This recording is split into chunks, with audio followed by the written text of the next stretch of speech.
right. What's happening, gentlemen? Not too much, man. What's going on?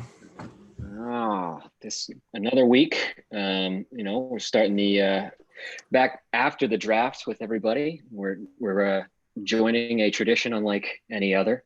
Welcome people out there in watching land, I guess on YouTube, and we're going to get started right away here with what's in the glass here on the finest sports football happy hour.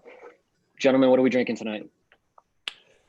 I am drinking local brewery out here, Avery. Although I think it's distributed nationwide, or at least in other places. This is one of the recent releases, Paws and Claws IPA, which is very fun to say. It's got a bear and a lobster on it because Ooh, there's a nice. mashup of East Coast and West Coast style IPAs. So it's a little bit hazy, a Interesting. little bit dank, kind of tastes just like an IPA to me, and it's really good. So Nice. I'm taking it 7.5% ABV too. So it'll get you. Not bad. Teddy. As you mentioned, this is post-draft weekend, and I'm on a cleanse. So I am drinking a honey chai turmeric vitality tea to just carry on. I'm DD tonight, so I expect you all to get extra swasty because I will drive you home safe. Okay, great. Mike, how about you, buddy? I'm sticking to the brown again. This week, I'm just going Basil Hayden back to my standard go-to. And this is the first drink that I have had since Saturday night, the night of our draft, because I as well needed to do a little bit of a cleanse. Just eating, not drinking, not eating, exercising. Yeah. I just felt like a pile of horse. And I am cleansing myself. I'm drinking an IPA. Some call it High Alai. I call it Jai Alai. It's a Hawaiian. He was an Eagles running back for a while, I think. Yeah. Yes. Jay Ajayi. Wow. Throwback. How about that? Anyway. He fell off a cliff, huh? Jeez. Yeah.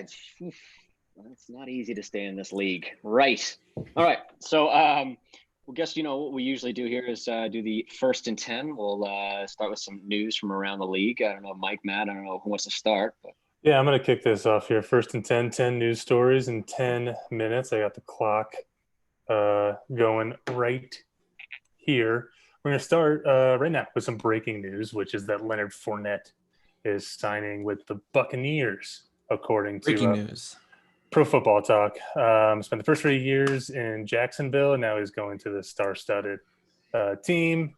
Is he going to create problems there? Is he going to be an upgrade over Ronald Jones, LaShawn McCoy? Ted, your thoughts, your immediate rapid reaction thoughts to Fournette signing with the Bucs? In the wake of the Fournette draft or trade release, I had the opportunity to trade him for Ronald Jones to come to my team. So I'm really rooting against Leonard Fournette in this particular circumstance. The nature of his release smells a little fishy to me, and I'm wondering if there's more going on behind the scenes. Hopefully he's the same guy, but I approach it with some reservation. My guess is we will circle back to this conversation later in the show, so stay tuned. Moving right along, but not staying too far away. I'm going to stick with the Jags here. So they Yannick Ngakoue gone, and so now if you look at Leonard Fournette, gone. In the last 14 months or so, the Jaguars have lost Jalen Ramsey, AJ Bouye, Calais Campbell, Nick Foles, if you want to throw that in, and Dante Fowler, if you want to go back a little bit further.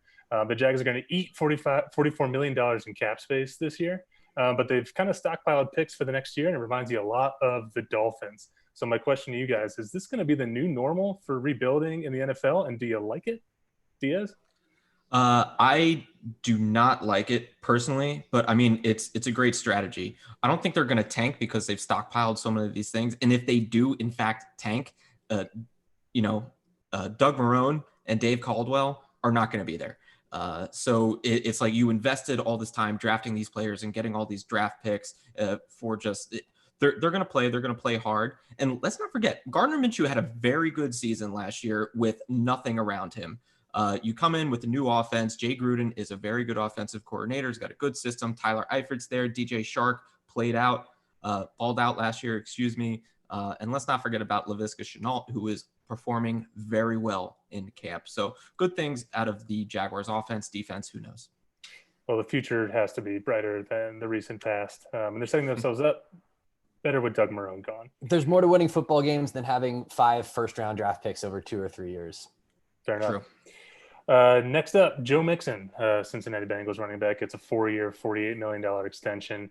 In his last 2 years, he's averaged about 1,100 yards, 6.5 touchdowns. That's rushing with 40 catches. But now his salary puts him pretty much in the upper echelon of running backs behind Christian McCaffrey, Zeke Elliott, Le'Veon Bell, and David Johnson, who has an older contract. And he's pretty much ahead of everybody else on an average yearly basis.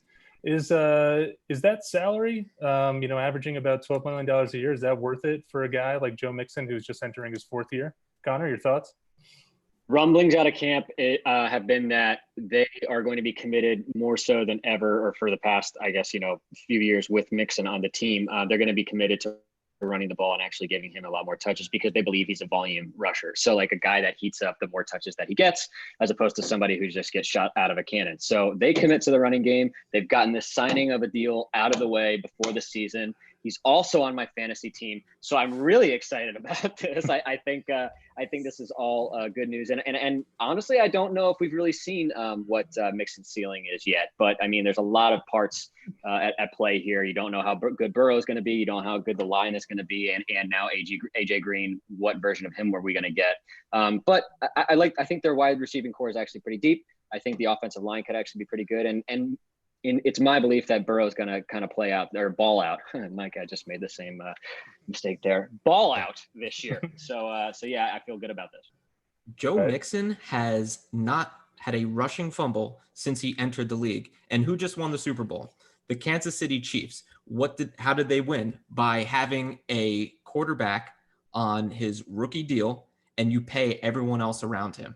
So now you got Joe Burrow on a rookie deal for 5 years with a 5th-year option, because I don't think there's a way that they don't pick that up. They'll probably extend him before them if he is who we think he is. Pay the guys around him. AJ Green is on the franchise tag. You pay Joe Mixon for 4 years. Like, that's just perfect. And by the time that's done, you'll get yourself a new running back, and you pay Joe Burrow. All right. Lightning round here. Dwayne Haskins and Tyrod Taylor were both named starters this week on their respective teams. Who gets pulled first at some point this season? Dwayne Haskins or Tyrod Taylor? Haskins. Diaz says Haskins. I think Haskins. Connor? I'm going to say Tyrod. I'll stick with Haskins. Unanimous, Dwayne Haskins. I agree. So let's stay with the team. The guy that we didn't name, the Chargers, Derwin James, lost for the year, 2nd year in a row. As a rookie, he made such a big impact on that defense. That said, they added a lot of pieces, Kenneth Murray and Chris Harris, Linval Joseph, to go with the guys that they already had. They have some pieces in place, some depth at safety, Nasir Adderley, kid from Notre Dame, Rayshon Jenkins. My question to you guys is, can the Chargers still be a top 10 defense without Derwin James in the lineup? Teddy? Top 10, yeah. But, man, when I heard that, I was just pain. It was all I felt, because 2 years in a row, and he had showed so much promise, and everyone's so high on him, and he seems to be saying all the right things, doing all the right things, and just another season ender. Mm-hmm. Oh, it's a killer. It sucks, but I mean, they have so much talent in that secondary. When Derwin James went down last year, they actually took Desmond King, who was their second corner at the time. They moved him to safety, and he did fairly well. I imagine that they do the same thing this year. He goes back there and plays the free safety spot, a little bit different than Derwin James, obviously. But, they also have Casey Hayward. And let's not forget they signed Chris Harris Jr. So that allows a lot more freedom in the secondary. Yep. Eagles have some offensive line issues. Tackle Andre Dillard likely done for the season. All-pro guard Brandon Brooks is done for the season. Guard Lane Johnson is now nursing a lower body injury. And so they're moving 38-year-old gigantic Jason Peters around from guard to tackle. We know Wentz is fragile. We know the Eagles suffered injuries last year. Are you guys concerned about the Eagles' offensive line or about their prospects going forward based on these injuries? Teddy?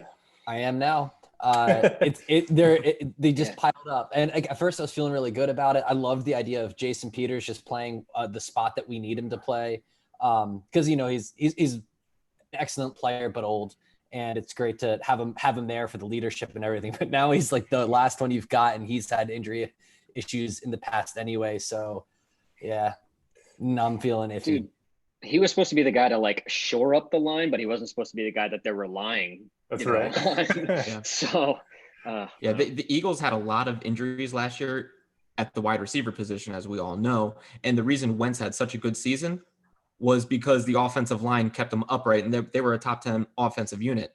Now your receivers are still mediocre at best, and your offensive line has gotten a lot worse. So bye-bye Wentz. I'll see you later. Yep. So from one injury plague group to another, we didn't get to talk about it last week, but the 49ers are dealing with some injuries at wide receiver. Jalen Hurd tore his ACL. JJ Nelson goes on IR. Debo Samuel and Brandon Ayuk are going to be iffy for the first few weeks of the season.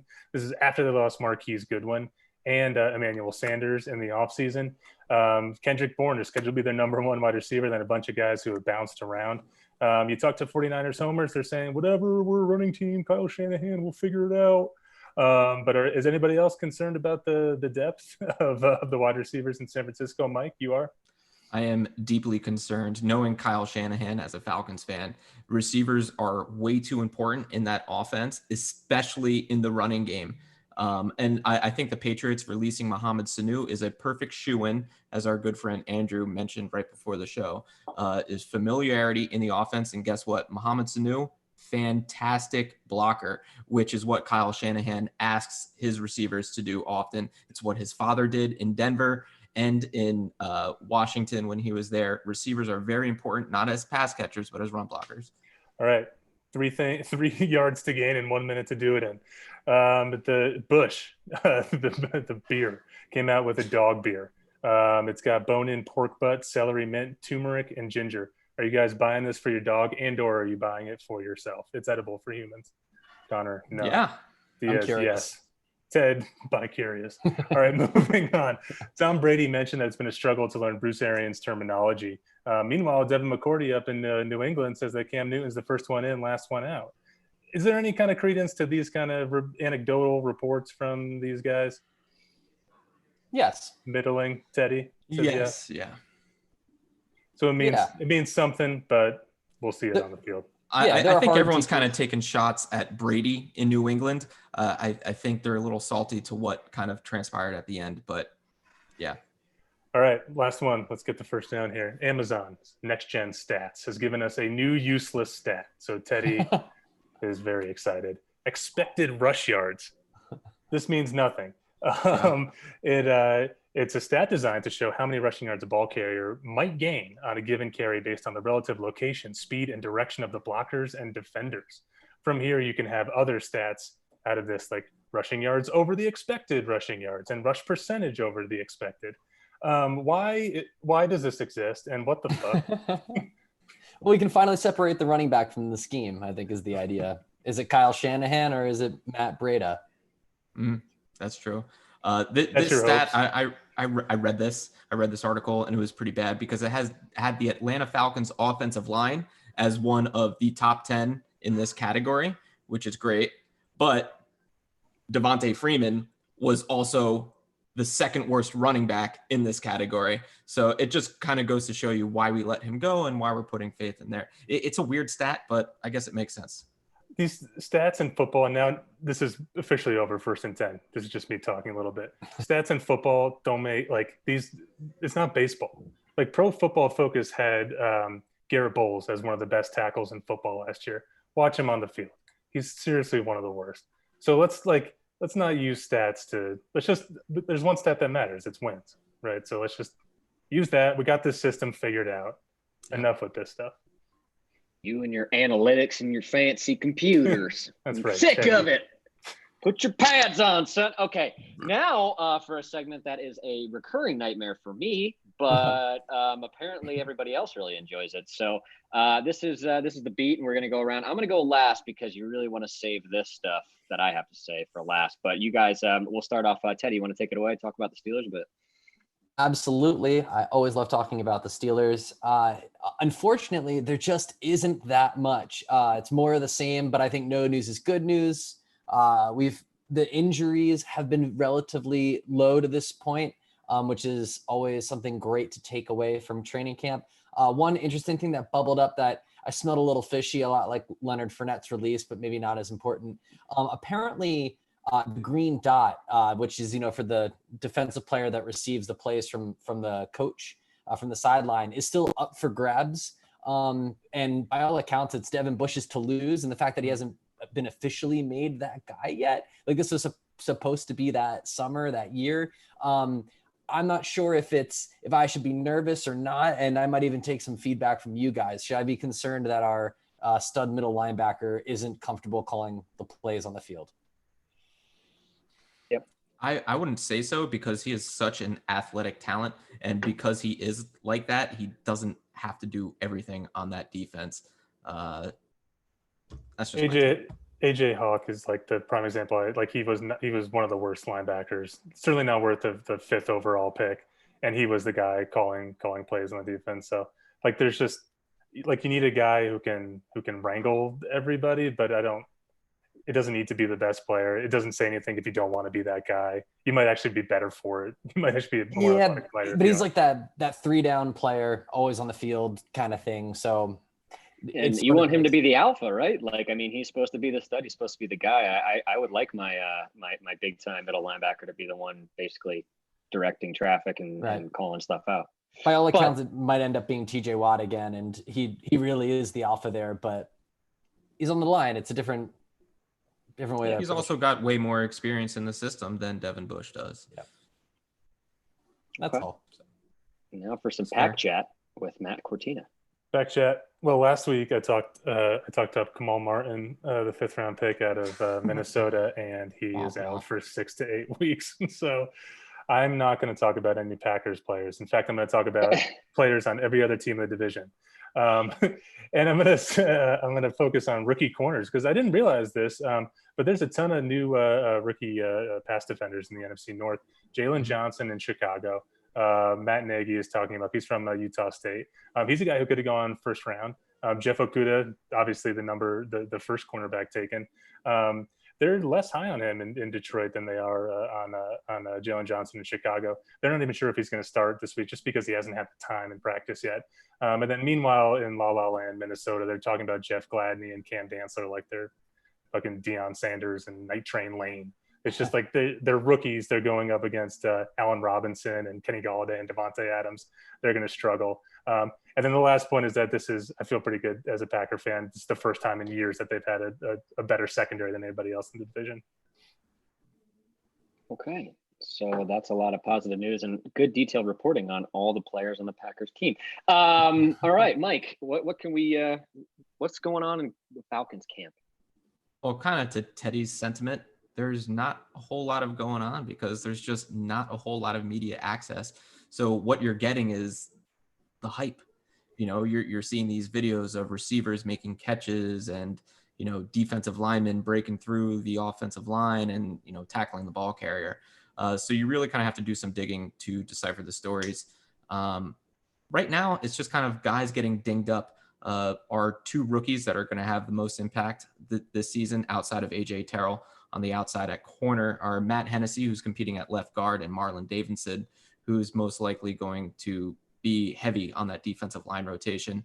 They're just banged up a little bit. I think it's more precautionary than anything, but they're going to be in there. I think Hennessy clearly wins the job at left guard, and Marlon Davidson is going to be in a heavy rotation. But this is the first time in a long time that I can honestly say as a Falcons fan that we have really good depth along our defensive line, which we haven't had in a very long time. It kind of reminds me, not that we have the same caliber players, but it reminds me a lot of the New York Giants in 2007, where you just can have a clean, healthy rotation. We have a lot of role players, I would say, not necessarily overall starters outside of Grady Jarrett. But I think we're going to see the Falcons defense is not going to be what we've seen over the last 2 or 3 seasons. We're going to surprise some people. Okay, so just to recap, Teddy, pretty much no news is good news with the Steelers, aside from the little bit of stuff going on with Devin Bush. Packers, the rest of the teams in the division suck, so the Packers are good, great. I mean, probably undefeated. And the Falcons defense is probably, it's either just a toss up between one or two, like best in the league or, second best in the league. We're not sure yet. Okay, now for some bad news. The Jets beat. Right. Rookie wide receiver Denzel Mims believes he will definitely be ready for week 1 of the season. He hasn't had a full practice with the team yet due to an injury, and public comments from coaches indicate that he hasn't been able to grasp the playbook. But you know what? I love the confidence from Denzel. Really good stuff. Offseason acquisition and hopeful wide receiver 1 or 2 or just a wide receiver. Brashad Perriman is out with a knee. Braxton Berrios is out with a back, and hopeful breakout tight end Chris Herndon is out with a chest. So the receiving core seems rock solid in Jets land. Coach Adam Gase believes that he needs to do a better job of getting Le'Veon Bell the football in the passing game this season. Good idea. He said that he's going to, and I quote, keep trying new stuff. I'm all for that, Adam. Thank you. The old stuff sucked. So new stuff is good. Lastly, there are some rumblings around the organization that the Jets GM is planning. I think it's Joe Douglas. Yeah, he's planning to tank this season. So there's something for fans to get excited about. The Jets sure do help me appreciate the good times, guys. So anyway, moving right along. Yikes. Yikes. Yeah. Yikes. Yeah. Teddy, this is probably one of the most popular segments that we have. This is Ted's Red Flag. You want to take it away, buddy? Absolutely. So the name of the game is I'm going to throw you each a prompt. It's usually a random team, but I'm going to pivot a little bit. I found it a little restricting. So it's going to be a random something where you'll have to answer the prompt according to this random element. And another thing we're going to do a little differently is typically we've looked at the league at large. But tonight we're going to look inward a little bit and we're going to take a moment to reflect on our own fantasy draft. Ooh. So the prompt is blank was the best, worst, most notable pick of the random round. So I will throw you the draft board unless you all have it picked up. I can drop it in the chat here. And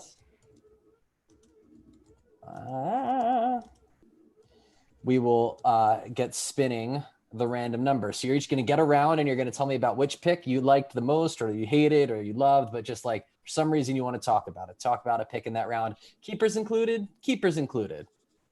Yeah. Okay. So, okay. We'll start with Connor. We'll go in alphabetical order. Connor, you get a little bit of leeway here. You're on round number 4. 4. Got it. Diaz. It's not alphabetical. If it's a D, it is. You're sure. On round number 2. You'll pick your favorite from round 2. And Matt, finally, round number 11. Okay, I'm starting your 75-second timer right now for you to prepare your speeches. So I didn't prepare anything this week to discuss during my 75-second monologue, but I will take some time to really talk about this tea. It's your average middle-of-the-road turmeric tea. A lot of chai notes. I'm not even really a chai guy. I don't particularly like this flavor of tea. I like turmeric, but I don't really like chai. But it's that time of year where you start to really crave a different suite of flavors than you typically do. Normally, I'm a green tea man. This might be the parable of I kind of like pumpkin beers when I typically drink IPAs. They're sort of the parallel there. This time of year makes you do funky things. Sometimes you get pumpkin muffins at Dunkin' Donuts. Sometimes you wear shorts when it's cold out so you don't forget about summer. Other times you wear hoodies when it's hot out because you want it to be fall. And that's time. I never listen to those. Is that what it is every week? No, it's been a little more structured. Okay. And I'm I'll throw Connor a break and we'll go in reverse order. So we're actually going to lead off with Matt this time. Okay. And let's make this 60 seconds. Hold on, I have to type that back into Google and go. To me, the most exceptional pick of round 11 was our very own Connor's pick of Tom Brady, for a couple reasons. Number one is that we talk a lot on this show about draft strategy. And we say, oh, you should wait on quarterbacks. You should wait on tight ends. And here I drafted Dak Prescott in like the 6th round or something, and Mike kept Pat Mahomes, and I forget what Teddy did. But Tom Brady in the 11th round, Connor waited. That's his number one starting quarterback, and that's a bona fide option there. We talk about maybe Tom Brady's going to come down, or Tom Brady's going to bring the Bucs offense down. Well, maybe the Bucs offense brings Tom Brady up this year. When you compare that to the fact that Connor spent his first 9 picks on running backs and wide receivers with a lot of potential sleepers in there, I think he's setting himself up for a pretty successful season this year. Time. Nice. Great points, Matt. Thank you so much. I'm guilty of it too. I went for Deshaun Watson in the 5th round, 6th round. Yeah. So we wait on a quarterback. No one waits on a quarterback. Connor's the only one who did. Yeah. All right, Mike, you are up in 3, 2, 1, go. All right. So my favorite pick of the 2nd round, I have to take my hat off, although I'm not going to do it because I'm bald. I have to take my hat off to Matt with Kenny Golladay at the end of the 2nd round. Is just absolutely insane. He's getting so much value with Kenny Golladay. Oh, and by the way, he's pairing him with Julio Jones, and then he followed up that pick with Keenan Allen. That receiving core is absolutely bonkers. All 3 of those guys are wide receiver 1s, and he's got so many options at that position. Let's talk about Kenny Golladay, who's going to get consistent red zone looks. He had 11 touchdowns last year in 2019. And as Matt alluded to earlier in this segment, guess what? He's going up against a lot of rookie corners in that division, and he's about to get broken off, get paid. So I love Kenny Golladay, especially at the end of the 2nd round. He's going to have such a fantastic season with or without Matt Stafford at quarterback. That is fire, good Mike. Choice. I would have picked anyone else, but just because it's Matt. And Connor, are you ready? Ready, man. And hit it. Okay, so I would love to vote for myself because I was really happy with my pick of A.J. Brown in the 4th round. He's a guy that I actually feel like can go out and have a full season with a quarterback that's actually, fairly competent in Tannehill. But I can't say that with total confidence because of the fact that the two guys that I really wanted in that spot were Calvin Ridley or DJ Moore. I really believe that DJ Moore is going to have a sensational season. I think that Teddy Bridgewater is going to come out and do some good things with Matt Rule as a coach. But Calvin Ridley, I mean, with the Falcons, you got a number 1 wide receiver who's going to draw doubles all day long, and he typically stays healthy and shows out for the whole year. I think Calvin Ridley is going to have a great season, and I also think DJ Moore is going to be great. So it's a tie with Doug and Diaz. Couldn't choose between the 2. So nice. How much fire. Did that hurt? 3, 2. Okay, stop. Good. Nice. Interesting. Yeah. So it's always good to a moment of reflection. Think about what you did, what you could have done better. Because this is when it's still fresh in your minds, and we're not going to think about it now for about 50 weeks. So absolutely. We'll be like, we'll forget about who was drafted where by the time we get to next season. It's pointless. Yeah. All right. So, cool. fellas, I having some technical difficulties here with my internet connection. Oh, Anywho, all right. So we'll start getting into the meat of it now that we've gotten the Teddy's red flag out of the way. So we've got some questions here, and we'll go around, I guess, the table, and I'll kind of pick you all at random, I guess, unless somebody wants to speak up and has a strong opinion on these questions. But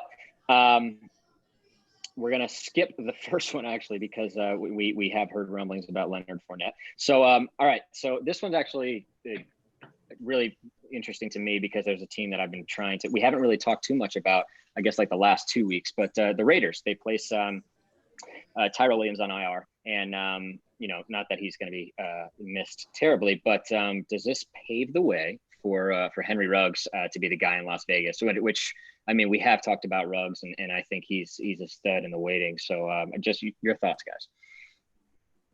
I don't know. I was disappointed in Tyrell Williams last year. It was like 42 catches or something. I think he started 12, 13 games or something like that. Maybe played in one more than that. He didn't produce, and he was expected to be the number one wide receiver. And that's even with Derek Carr playing well. Other guys stepped up to fill that void. Darren Waller, first and foremost. But Hunter Renfrow, you saw come on towards the end of the year. Now you add in Henry Ruggs. They brought back Jalen Richard, the pass catching running back, who's going to be able to be used in the passing game, obviously. I guess the impact of Tyrell Williams was so minimal last year that I think they were already planning to diversify their offense and find different ways to get guys the ball. I'm still hesitant about rookie running back, so I'm hesitant to say that Henry Ruggs is going to be a 1,000-yard receiver this year. I just think he's going to be a new piece of that new Raiders offense. Okay, fellas, do we have any rebuttal to that, or are we pretty much in agreement there? All right. Okay. Yeah, so Henry Ruggs is, it's definitely going to be him. They drafted him there, and let's not forget about Bryan Edwards, who they also drafted. I think this could be the first time in maybe history that two rookie wide receivers have over 1,000 yards. That's crazy. They may not get it because they deserve it, but they may get it just based off of volume and necessity. So we already know that Gruden wants to utilize Henry Ruggs. Can he stay healthy? Everything like that, but time will tell. Okay. Now we're going to get into something controversial, and this is where you guys can actually earn some points. Diaz, you've actually kind of won this segment 2 weeks in a row, and I wanted to make note of that because I failed to do so last week. It does sicken me to know that you've won 2 weeks in a row. So hopefully you guys can. There's no record. There would no, Mike. I think it was a sound victory, two weeks in a row, and it's a little bit nauseating. So Matt, could you please not be so confrontational with me and actually try and do better? Okay, so this question, and I just can't wait to hear the answers here. All right, so who will have the longer tenure with the Jets, Adam Gase or Le'Veon Bell? Teddy, go first. I'm going with Le'Veon Bell, because we've seen so little from him, but heard so much like scuttlebutt in camp. There's always something buzzing around him. And basically, he's created no market for himself like Antonio Brown, and his contract's too valuable. They won't be able to get rid of him. And I think Gase is a hot butt as far as coaches go. And I think that he could be an early coaching casualty, but I don't think they could get rid of Lev Bell. Okay. Matt, go ahead. I think it'll be Le'Veon Bell for a different reason. I think Adam Gase is going to get fired before the end of the season. And Le'Veon, without that, I think they're both gone at the same time at the end of the year, because Le'Veon Bell, you're going to have a new coach come in. You would think that they would have some kind of like disciplinarian, authoritarian, some guy with like a really strong viewpoint. Le'Veon Bell is going to be almost 30. They're not going to want to. They're going to figure out how to do the salary cap thing. Maybe they blow it up like the Dolphins and the Jags do. But I think the Jets are going to be terrible this year because Adam Gase is a terrible coach, and so Adam Gase is going to go before the end of the season. Diaz, bring up some different points here because there's stuff that these two guys haven't brought up yet. All right, so go ahead. How about the fact that Adam Gase is just actually an idiot? The fact that the Jets hired him in the first place just goes to show how bad the ownership is in New York. First of all, you need a personality. It's the biggest market on the planet. And you bring in a guy who is an introvert, who has, not to say anything against it, but I mean, he's got social issues. Okay. He's got a terrible offense. He proved that in Miami. He can't control the team. So let's make him a head coach. Oh, well, he did really well in Denver. Yeah. With Peyton Manning as his quarterback, who was basically the offensive coordinator. Oh, and by the way, he had Emmanuel Sanders and Demaryius Thomas and Julius Thomas. Okay, so Adam Gase was never anything. People just got enamored with him because he was part of a successful offense. Okay, Johnny Manziel was part of a successful offense in college. Look what happened to him. Okay, there's just stupid mistakes made by the ownership of the New York Jets, and there always will be, which is why they're on par with the Browns as just being a terrible franchise. So Joe Douglas pulled off the Jamal Adams trade. He had nothing to do with the Le'Veon Bell trade. And I don't think Adam Gase really wanted Le'Veon Bell in there either. So I don't think that Joe Douglas has any ties to either Adam Gase or Le'Veon Bell. And so I think both of them are going to be on the chopping block. It's just, how shitty are the Jets going to be this year? How quickly are they going to get to 8 losses? Is it 8 games, 9 games, 10 games? That's going to determine how quick Gase goes.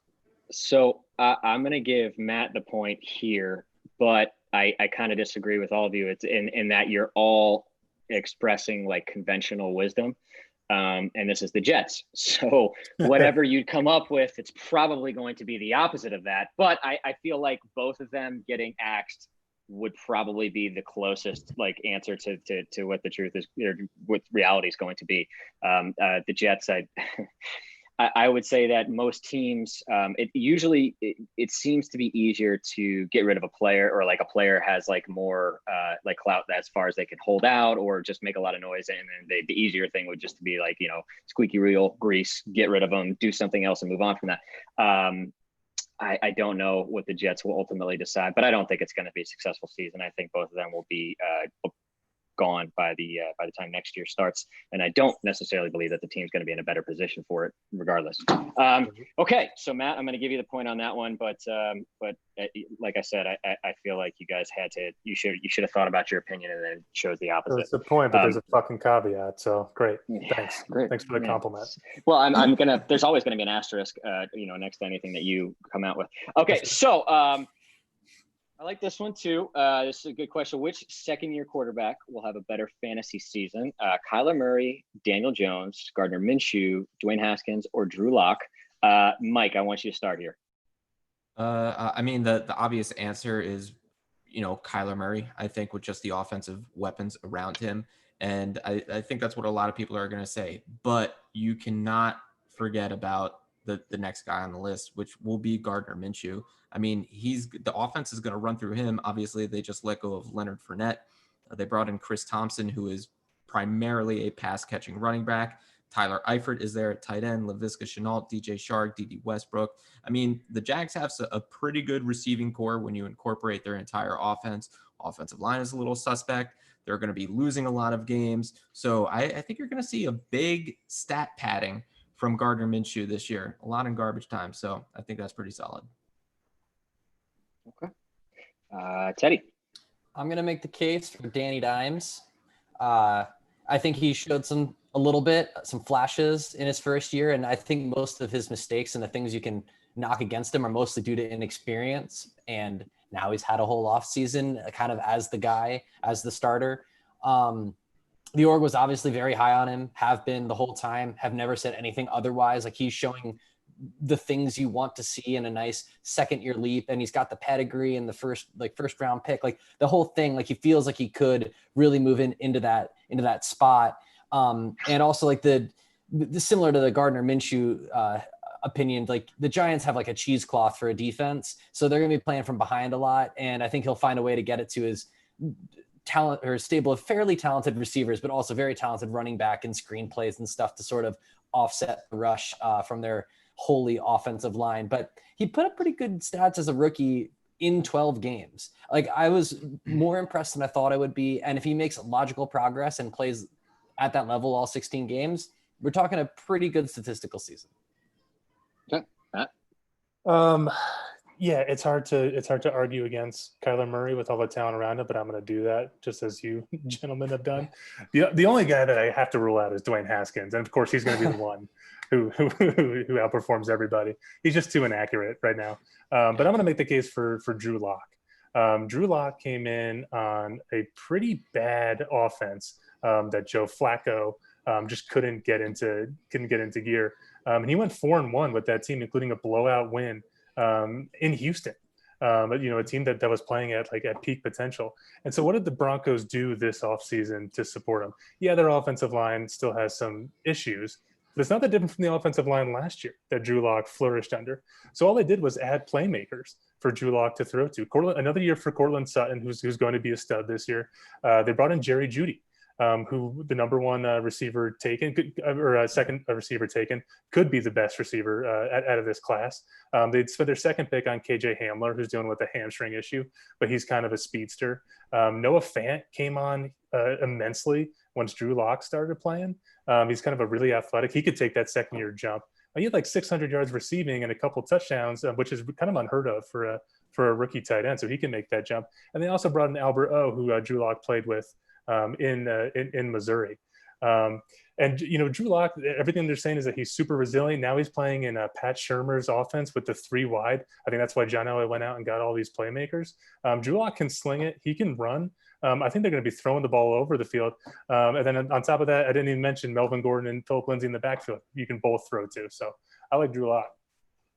Matt, I just want to touch on your last point there. And I think it could very well be Drew Lock. What's a young quarterback's best friend? Yeah, tight end running backs. Running game, So you brought in 2 excellent runners. Philip Lindsay has proved it. Melvin Gordon is an excellent runner. So, boom. Oh, no. Connor disappeared. Our host is down a Ludo. Oh, there he is. Right. But, Matt, you're making a lot of good points about Drew Lock. But I'm going to give that round to Teddy, actually. I thought it was just kind of a rogue pick there with Daniel Jones. But I think with the stats that he did put up, I mean, albeit with the terrible offensive line, and the fact that he's got Saquon Barkley, that was the separating factor. Because I liked the pick of Gardner Minshew as well, especially with Jay Gruden going down to Jacksonville. But I think the loss of Leonard Fournette. So having that running back, a generational talent like Saquon Barkley in the backfield kind of should help Daniel Jones out. And I like that pick, Ted. I liked your points as well. So Teddy's got a point there. Ted. Thanks. Okay, so I'm going to go back. I know we had a question asking about Leonard Fournette, and I know we have to also come up with a tiebreaker here. My question is, say Fournette does land officially with the Bucs. Is that a success? Does he become, first of all, running back 1, and is he successful on the Bucs? Matt, I want you to go first. I would be concerned about all the reports that you hear from Jacksonville that he wasn't, that guys wanted him out of the locker room. I mean, you're going to fucking Tom Brady's locker room.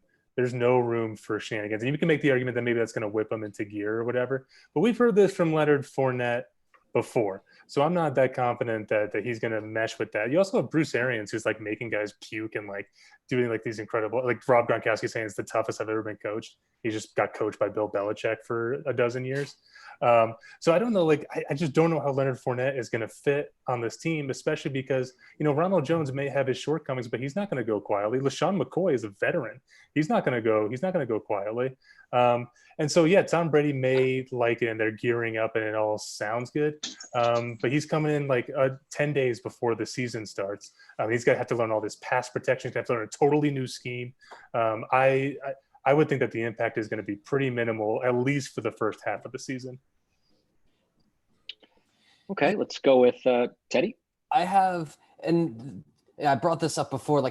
It smells to me. It smells like a rotting banana peel because the Jaguars have been dumping talent, yes, but they're getting good value. Like Ngakoue got a second rounder and a conditional 5th, 2 weeks ago. If they wanted to, they probably did put out feelers. If they knew they were going to release him, they probably put it out there. There's something going on. He's not in the right shape. He's causing problems in the locker room. I don't know. Getting released like this on your rookie deal, just days before the season, something's going on. And I don't know what it is. So I approach it with hesitation, but if there's anything that's certain in this life, I will get effed in fantasy. So I'm sure that he'll be great. I think the fact that no one wanted to pay a 7th round draft pick for Leonard Fournette is it's bullshit. Like, there is no way that no team in this league is giving up a 7th round draft pick. You get shit with 7th round draft picks. Like, yes, you do get the occasional star. But that's like once every 10 fucking years. Let's be honest. Okay. This is Leonard Fournette. The guy was a stud in college. He's been pretty good in the NFL, especially last season, 100 targets, 1,600 all-purpose yards. There's a little lackluster in the touchdowns, but I just think that so many of his plays ended within the 5-yard line. The problem here is this makes no sense for the Tampa Bay Buccaneers. You've been sucking Ronald Jones' dick for the last, 6 months. Okay, he's our guy. He's our guy. He's our guy. You signed LaShawn McCoy for what fucking reason? And now you're bringing in Leonard Fournette when you drafted Keyshawn Vaughn. What is going on in Tampa Bay that they're just bringing in all this talent? How the fuck is it going to work?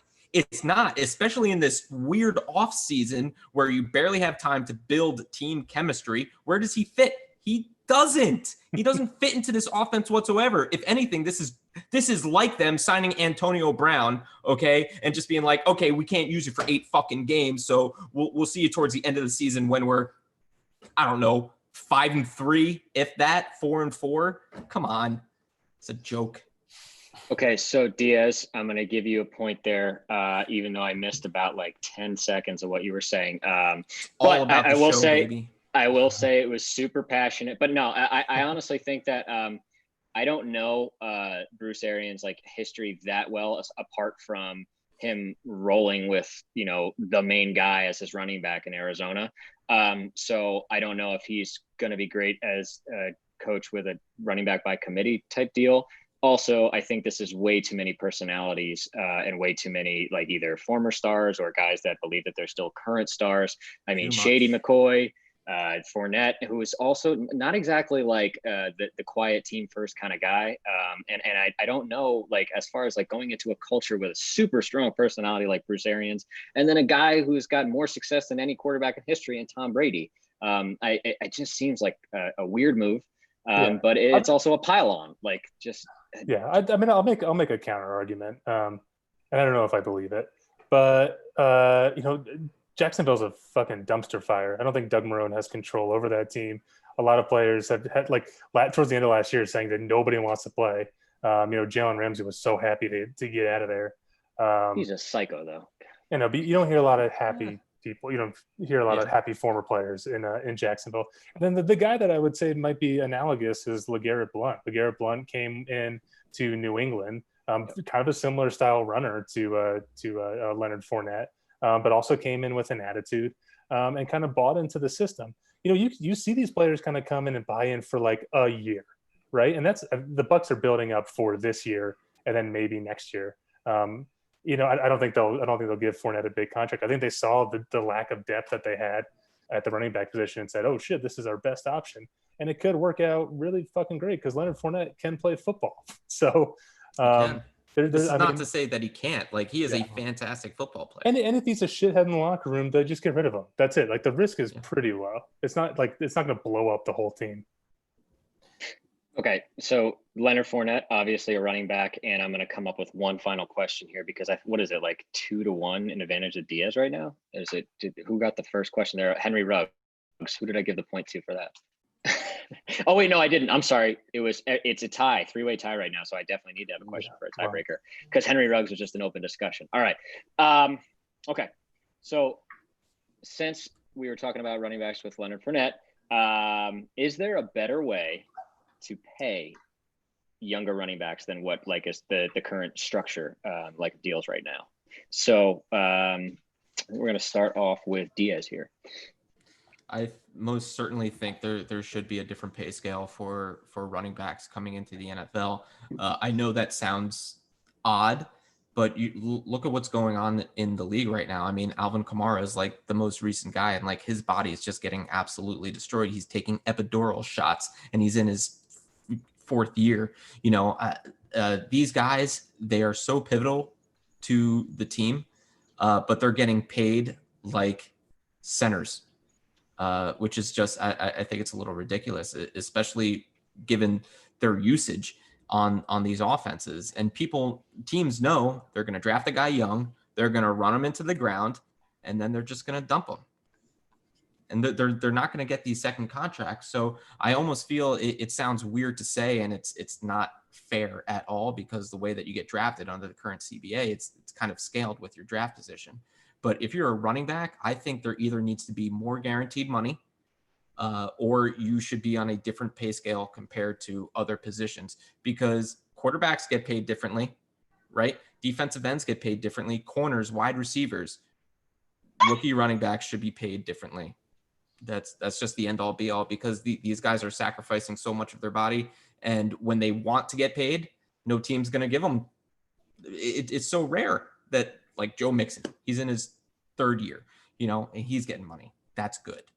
I think that's the other thing. If you're going to do that, maybe just pay these rookie running backs just start them off on a 2-year contract. And then after that, then they can, make their second contract, get their second contract earlier, as opposed to the, 4 or 5 year option. The last thing you said is I think the most salient argument in this entire, in this debate is that, cause like I first floated in my mind that maybe there's a different scale, but like we said, there's, it's special to where you're being drafted. And I fear that if they come with a higher price tag, that you might have more reservation in drafting a running back at a certain position, which would then just deflate your value even more. So like I went down that path and like, I don't like it. I also floated this, like, what if there's a league-wide, like non-salary cap incentive pool for running backs on the rookie contract, that wherever like they happen to be, if I don't know if it's on touches or if it's just on performance or something like that, maybe that like coaches can agree or talk about it, some sort of money that's out there that's not tied to the salary cap that they can just sort of win on. But I think that's a ridiculous idea compared to what you said last, which is a shorter contract. Just like first rounders can have 5th-year options built in, rookie running backs should have 2-year contracts with maybe a third built in for first round or something like that. But otherwise you have to pay the man because that's about when they start to prove their worth, is like in their second year. And then they're usually good for 4 or 5 years, but then they get their second contract and you get 1 year out of them. And now they're like Le'Veon Bell. And we're like, how are they going to ditch that? And it's a terrible cycle, and it's unfortunate for those guys because they are so pivotal. But I mean, so many players are churned through in the NFL. It's just maybe we should make these rookie deals look a little bit different. Didn't realize you guys were zooming in from Havana. I was talking to a bunch of communists here. The NFL is a free market system. There's a reason why teams don't want to pay $20 million for a running back. And it's not because necessarily those guys have been beat up by the time they're 26 and 27, because you see some of those guys are getting contracts. Christian McCaffrey, Zeke Elliott are getting those second contracts. It's because there's so many other running backs who you can pay. That's how this thing works. There's so few quarterbacks come around once every 20 years. A really good quarterback comes around once every 20. You need to reserve all that money for that. I would also say that like running backs don't necessarily get beat up as much as wide receivers or certainly interior linemen. And quarterbacks, they don't get hit as often, but they're standing targets out there. Look at Alex Smith. Now, so that's like, so the NFL shouldn't do anything. They shouldn't change any of the structure. That's my conservative red state answer. Now, here's the second part of it, which is very progressive in blue state. Running backs should unionize, and they should say, we are not going to play unless we make X amount of money, and demand that teams pay them a certain amount. If Zeke Elliott, Christian McCaffrey, all the top running backs got together and they started to create this pipeline where as soon as you were a rookie, you didn't buy into the NFLPA necessarily, you bought into the NFL Running Backs Association, NFL RBA. And so you said, well, you need to be guaranteed this amount of money because we believe that you are putting yourself at danger, at risk more than any other position. It should be the rights of these players. And I think every player should have that amount of control over how they're paid and how they're treated by their owners. So I think that's a realistic thing, but the NFL can't do anything about it. Yeah. It's a tough situation. The average NFL career lasts like 3.2 years. The average career of an NFL running back is significantly less than that. There's no right or wrong answer here. It's just there's an issue, and I don't know. It's tough. So deciding a winner here. We all win.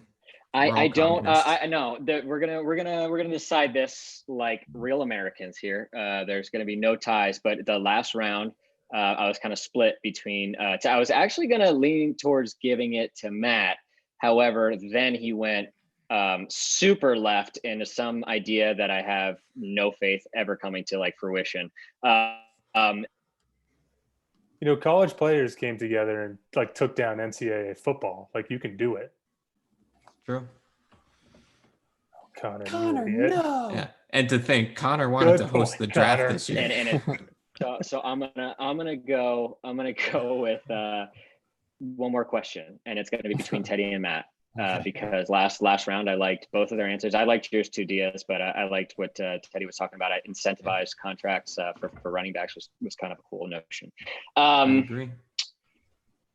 Matt, what is the place of Equanimeous St. Brown on the depth chart for the Packers? It's probably like 4, 5, 6. 4, 5, 6. Okay, is he going to get cut? Because that could have. I don't think so. I think they like him. Okay. So rumblings out of Steelers camp have been that Chase Claypool is going to be a problem for the NFL. Now, in his first year, do you think that Chase Claypool will see more touches than Equanimeous St. Brown has seen in totality as a Packer, like including this season? Including this upcoming season. Yes. Okay. Yeah, I'll take the Packers stance on this one, and I hope Teddy takes the Chase Claypool stance. Not knowing EQ's stats off the top of my head, I think he probably had a handful of catches his rookie year, and he came on later. But he also provided a spark to the offense because the Packers were kind of in the same situation 3 years ago that they are in now. They had, I think they had Randall Cobb, but that might have been it. Outside of Devontae Adams, they were working with MVS and Jamon Moore, and EQ came on, and then last year he was injured all of last year, and so they've kind of like had EQ in the bank and said like, oh shit, he really showed us some things. He's super fast. He's got good hands. He can run some routes. I think what it comes down to is just the density of the position. Like that after Devontae Adams, the whole Packers wide receiver room is wide open. Could be Alan Lazard, could be Marquez Valdes-Scantling. It could be Jake Kumaro, but it very well could be Equanimeous St. Brown. And I think when you look at the Steelers, I mean, you got Deontay Johnson, you got Juju, James Conner can catch passes. You got 2 tight ends you can throw to. You got 2 James Washingtons you can throw to. And so Chase Claypool is just buried. Whereas EQ could very well be the number 2 wide receiver by week 2. So I think you compare that to the 13 catches he had in week 1. I'm taking him. Year 1. All right, Teddy. Yeah, the argument is exactly the opposite. EQ is super deep on a very rich Packers wide receiver depth chart, but it looks like Chase Claypool will have to get 21 more receptions than EQ this year. So that's really what it comes down to. And yeah, I'm taking the Steelers angle on this. Like Ben loves his big, tall wide receivers, and he's filling a void that they need. And like, they don't just fluff up receivers. Like good receivers come through the Steelers organization all the time, but they only talk about the ones like Juju and Chase Claypool, and he's getting all of the same buzz. And there's no doubt in my mind that he's going to be on the field 80% of the snaps at least. And that's a surefire way to get a bunch of catches, a ton of touchdowns, which I think counts as 10 catches as it is. He's going to blow EQ out of the water this year, and he's going to get his 21 more catches. Teddy used fuzzy math to prove his point. Yeah. There's no way he's going to be on the field for 80% of the time. That's crazy. Okay. So I'm gonna give Ted the nod on this one, just because there have been some recent discussion of a little bit of injuries or maybe some changes in the depth chart in Steelers camp, and also I fear the commitment to the run with the Packers affecting with what could happen to EQ. Both great arguments, but Teddy, now you have about 30 seconds to talk about anything you like in your victory lap here. Go ahead. Anything you want to talk about Steelers related, I'm sure. Oh man. I have very little to say But Okay. I wish that there was more to talk about on the Steelers. That's it. I'm over it. I'll take Okay. Teddy's final Play some 15 football. seconds as the rightful winner of that conversation to talk about my fantasy team. I got Julio Jones, Cooper Kupp, Keenan Allen, and Kenny Galladay. So, yeah, my running backs might not be great. James Conner, David Johnson, Le'Veon Bell. But they're actually pretty fucking good. And then you had Dak Prescott. I'm pretty excited about this year. Thanks for the time, Teddy. Yeah. Yeah, You're no welcome. problem. If you're going to pivot to fantasy teams, I need to talk about this Ronald Jones Leonard Fournette trade. This is really weighing on me since the news is dropped on me right now during this show. So Diaz, were there any thoughts that you had on the last question there? Either argument, Matt or Teddy, even though it's basically irrelevant. And the only reason I asked the question is because it related to Notre Dame wide receivers. But go ahead, man. I will say though, I'll probably take ESB. I mean, honestly, he's already got 21 receptions up on Chase Claypool. Chase Claypool right now is slotted in as like the fourth wide receiver, which is, I mean, they're about the same on the depth chart. But I don't know. It's a toss up, but I'll take ESB. He's as talented as anybody besides Devontae on the wide receivers. I do agree with that.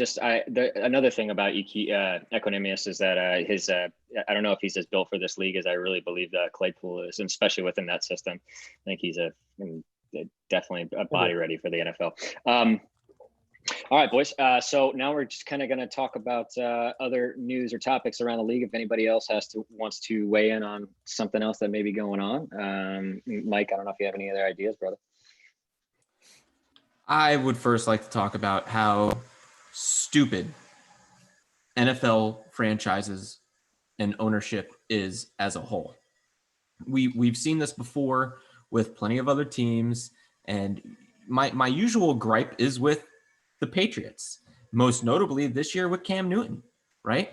No one picks him up. No one signs him, even just to sign him. Like, this is simple fantasy football. I'm going to take that guy because I know that Matt or Ted will pick him up. I may not use him, but I'm going to put him on my fucking bench just so someone else doesn't use him.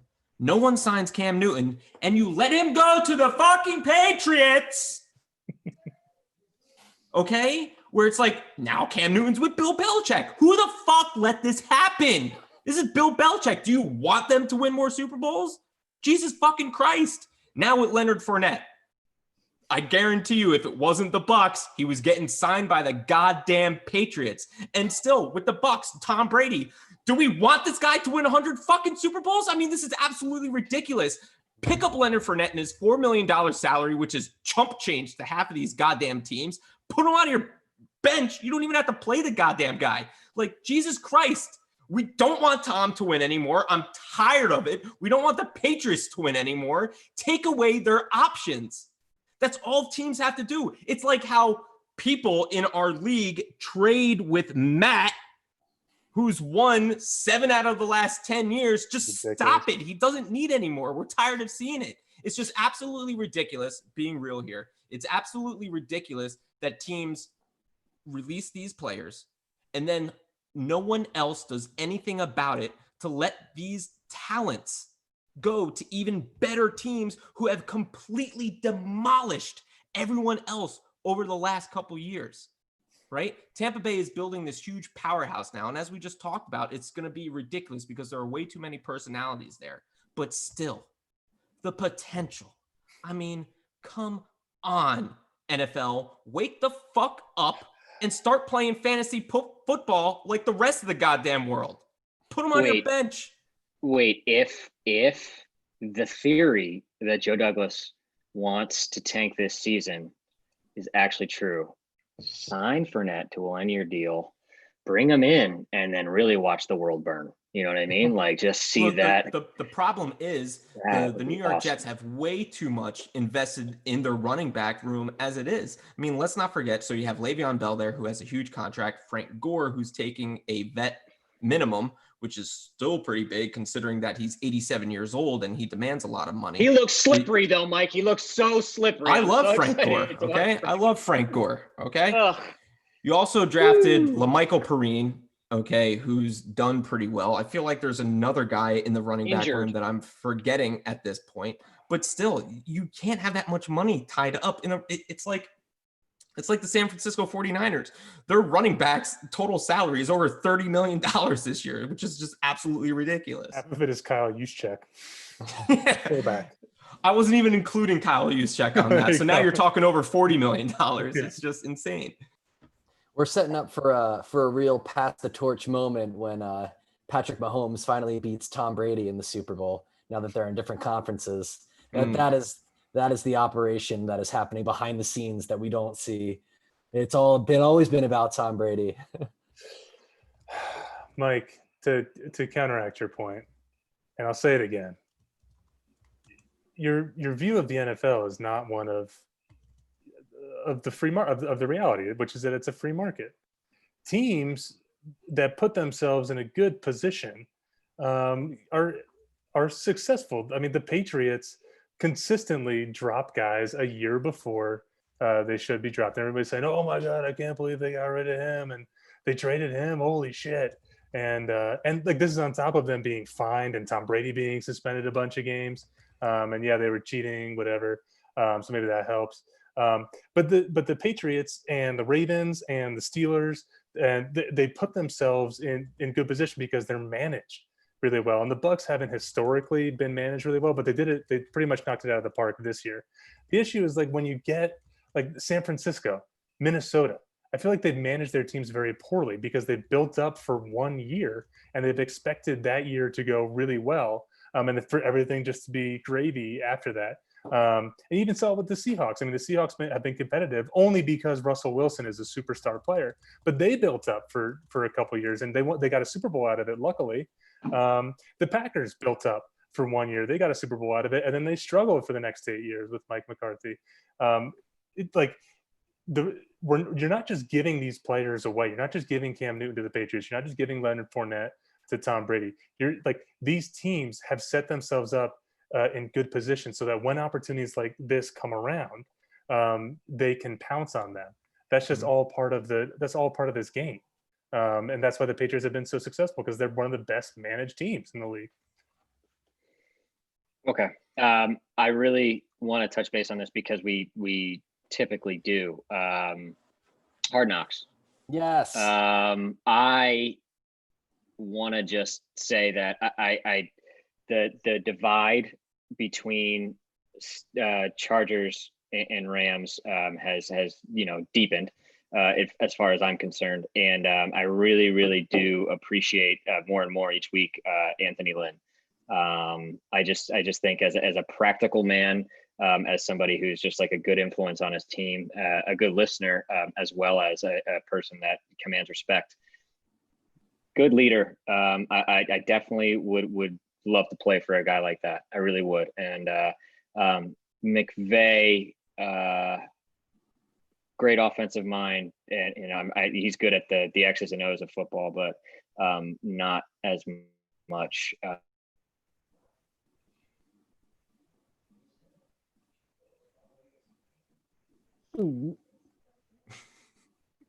I'll jump on that, and I'll just go with I love HBO Hard Knocks, and like there wasn't a whole lot of football in this episode, which it stinks, but it's also the message.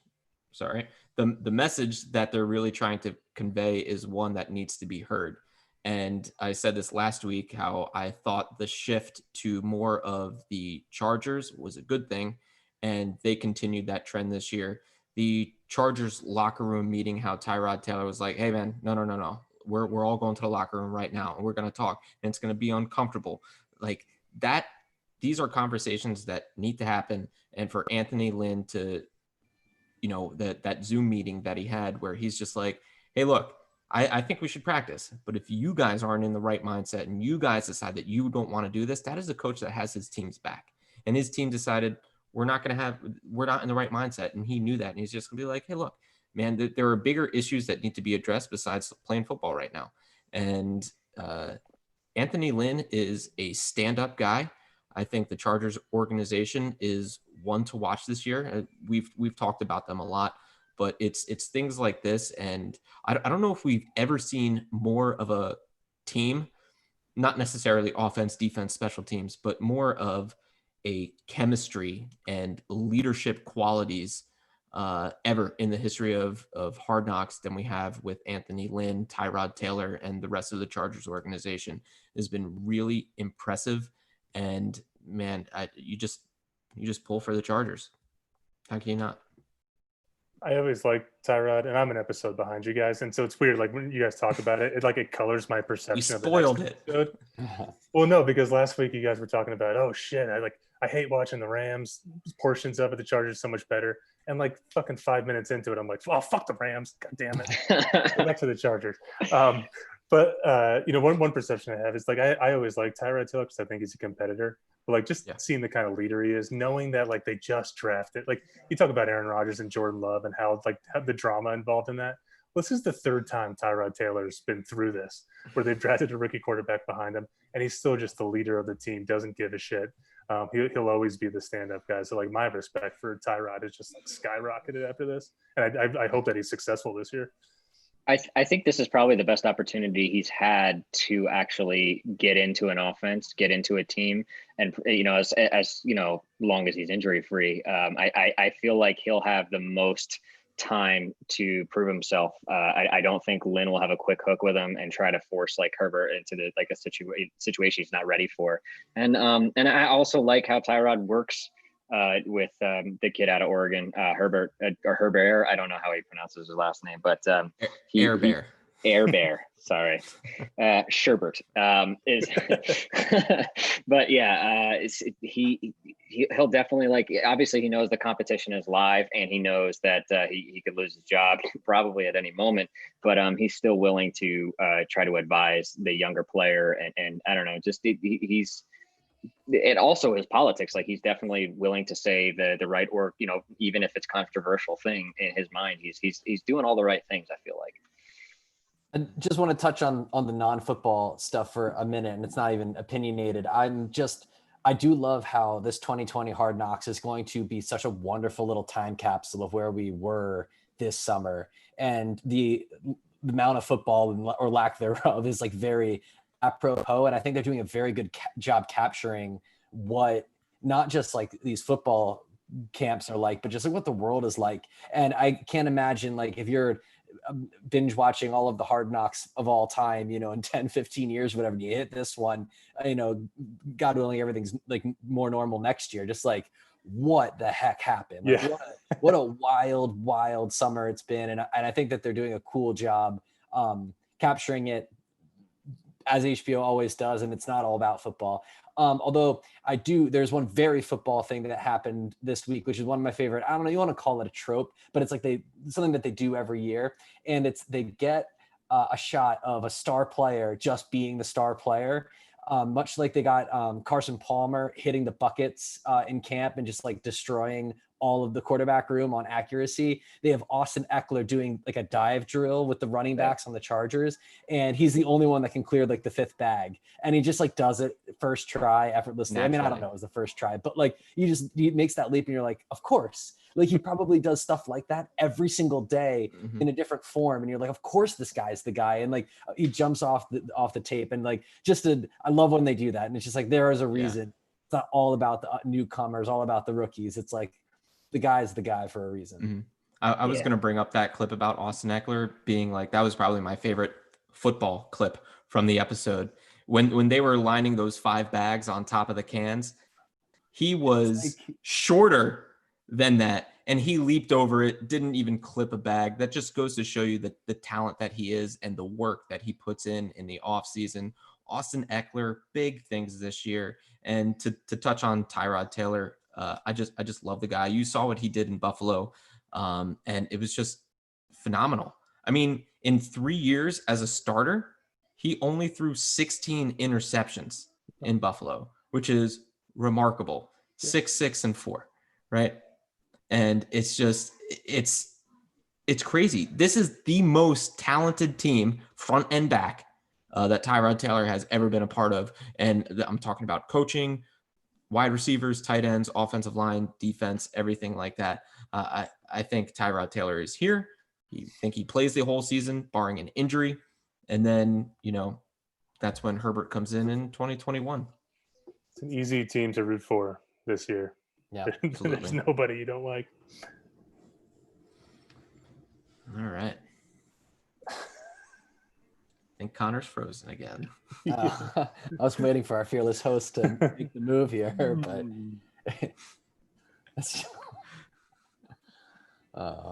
what do we do, guys? Oh my gosh. I don't know. Oh my Without God. Connor, I don't know what to do. Panic. We put a lot of responsibility on him, apparently. It's like, We don't have a backup plan. All right. Well, in that case, I will call it quits here. Great show. Thanks for everyone who watched. Much appreciated. Be sure to follow us here on YouTube, like, subscribe, share, and check us out on our Instagram page at FinestSports365. And there goes Connor. There goes the rest of us. Thanks, everybody. Yeah.